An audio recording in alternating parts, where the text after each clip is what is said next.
Many years ago, when I was training to be a therapist, this was probably 23 years ago, I had my own therapist and I was going to therapy. And the therapist said something that was so deeply moving to me. And she looked at me at one point when I was telling her what I was going through and how I was working so hard and everything felt like an effort and I wanted to die, like I just wanted to get hit by a bus. And I felt guilty because I had a lot of good things going for me. Like I was in grad school and I had friends and I was dating and I was healthy and fit and I was an athlete and I just had, I was in a lot of financial debt, but like it was, I had a good life on the outside, but I was suffering on the inside. And she looked at me and she said, "You just work so hard." And I just started weeping. I didn't even understand why at that time. But I can now see that there was a gift that my suffering gave me in her reflection of me.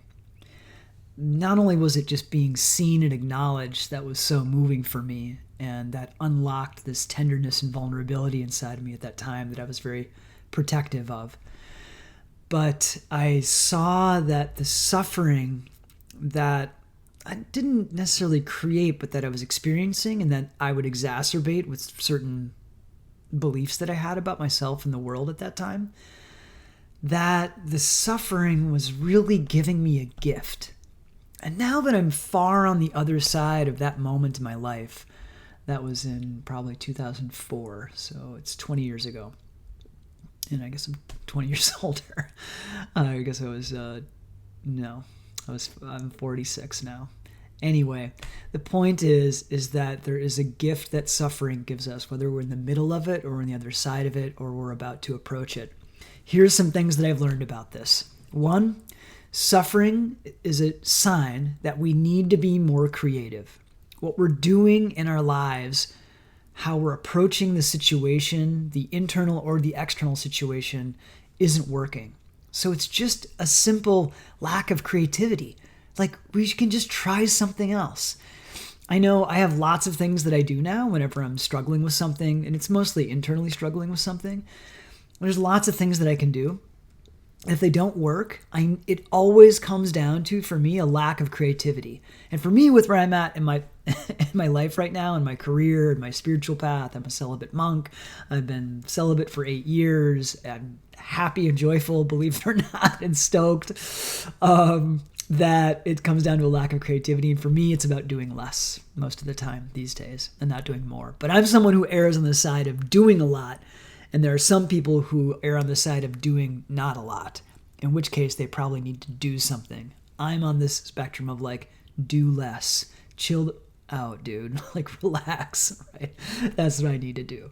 The other beautiful thing of struggle that I learned through this beautiful allegory, when butterflies are in their cocoon and they have to struggle to kind of get out of the cocoon? I heard the story of a young boy who saw this happening, and he took some tweezers and like helped like kind of cut the cocoon open and was like so caring and kind and like taking the cocoon apart, and for like an hour he just like gently like helped the butterfly like come out of the cocoon. And then the butterfly like a day later came out of the cocoon and it died. And its wings didn't develop, it couldn't fly, it just withered there and perished. And this young boy was really distraught. This wasn't a story about me, by the way, if you're thinking that. It's an allegory. And so this boy was really distraught. And this grandfather came over and said something very wise to the extent of that: struggle makes us stronger. Now, it's not a reason to get attached to struggling, and we don't actually need to struggle.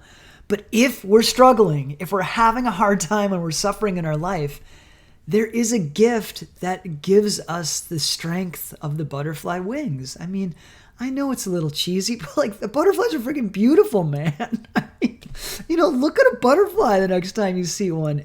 And remember that they have to struggle to break out of their cocoon. That's actually how I'm not a biologist, so if there's a biologist in here, please correct me.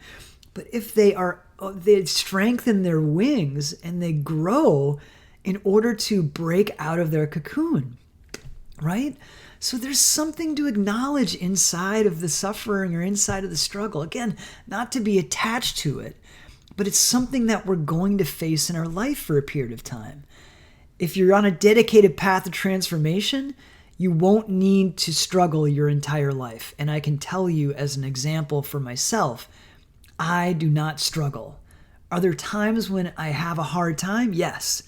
But because I've built myself in a certain way of equal amounts surrender and effort in the right kind of ways for myself, struggle is not really a thing that happens in my life anymore.